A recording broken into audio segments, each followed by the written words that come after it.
People are posing a lot of questions to us. Of course, this is democracy. A lot of people will pose and we have to answer. As a regional party, that too coming from South India, the first question is, as you're coming from South India, are you going to support this? Second question is, will TDP support delimitation as well as women's reservation if the seats are 543 or 815? Whether TDP had considered about losing its representation with increase in seats? These are the questions. And fourth question was, why TDP is not asking for 2011 census or latest census? And fifth question is, does delimitation be fair? Wouldn't it be gerrymandering? These are the questions that people are posing it. Members inside the house and media outside were posing this to the Telugu party, and it's our duty to answer these questions. And it is our duty to put it on record also in this house. Ma'am, Telugu party is in support of women's reservation bill because we believe in what Ambedkar said. What Ambedkar said was, a constitution is a vehicle of life guided by the spirit of the age. Ma'am, from yesterday onwards, we could see a lot of women coming and sitting in the gallery in the anticipation. Thank you, Dada. Thank you, Dada. So they came in anticipation, inside the house and outside the house, the women sitting with anticipation that their representation will increase in the parliament, in the assembly also. Because until now, the policies are made for them also, even for women, are made mainly by men.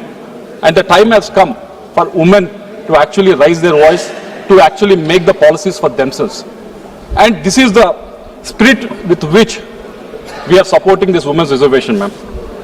And I said, this is the spirit of the age that people are asking for this, that women folk, which has 50% population in this country, is asking for this. So we need to understand why they are mooting for this, and they're fighting for this for so many years. And time has come, under the leadership of Narendra Modi ji, that this important amendments has been brought forward, and we need to support this, ma'am. Ma'am, the other thing we should also accept is the change is constant. It is never, it is never going to be same all throughout. With the times, there will be changes that will happen. Even with our constitution also, there are multiple amendments that are brought in. After almost 77 years, we are discussing about the 131st amendment. Because we believe that Indian democracy is vibrant, our constitution is a living thing, and Ambedkar also mentioned that. So there are a lot of amendments that are brought in. That is the reason why Indian democracy is thriving. When you compare countries around us, Nepal, Pakistan, Sri Lanka, Bangladesh, ma'am, if you see all of them, how many coups have happened in that countries? How many armed revolutions have happened? How many times the constitution itself has collapsed? Why it didn't happen in India except for those 3-4 years during the emergency? Why democracy has thrived in India was because we believed change is constant. We believed what Ambedkar ji has mentioned. So this is a time we should respect that, and this is what women folk of India are asking for. This is the change they are looking for. So we need to support this. I'm requesting the opposition parties also, please see through it and support this. And the second question that everyone is asking is, would you support it even if it is 543 seats, or will you support it only if it is 815 seats? Ma'am, let me remind this house, when we talk about women on behalf of Telugu party, we don't talk about women as a voting issue, but we actually look at it much more deeply. We look at it in a way that we need to empower them socially. We look at it in a way we have to empower them economically. We need to empower them politically also. Wouldn't you lose out on representation with increase in the seats? This is the question that everyone is asking, and media people are also playing it in a very different role. Ma'am, yesterday Home Minister has clarified in the House itself that with 50% increase for every state, Andhra Pradesh right now has 4.6% representation in the parliament. With that increase, the actual representation in the parliament for Andhra Pradesh with regards to the MPs will go by 4.66%. So we won't be losing on that. But I want to remind this House, a lot of opposition parties are asking for 1971 census to be used as a mother data. Ma'am, right now when you're increasing the seats by 50%, on what basis that is being happening?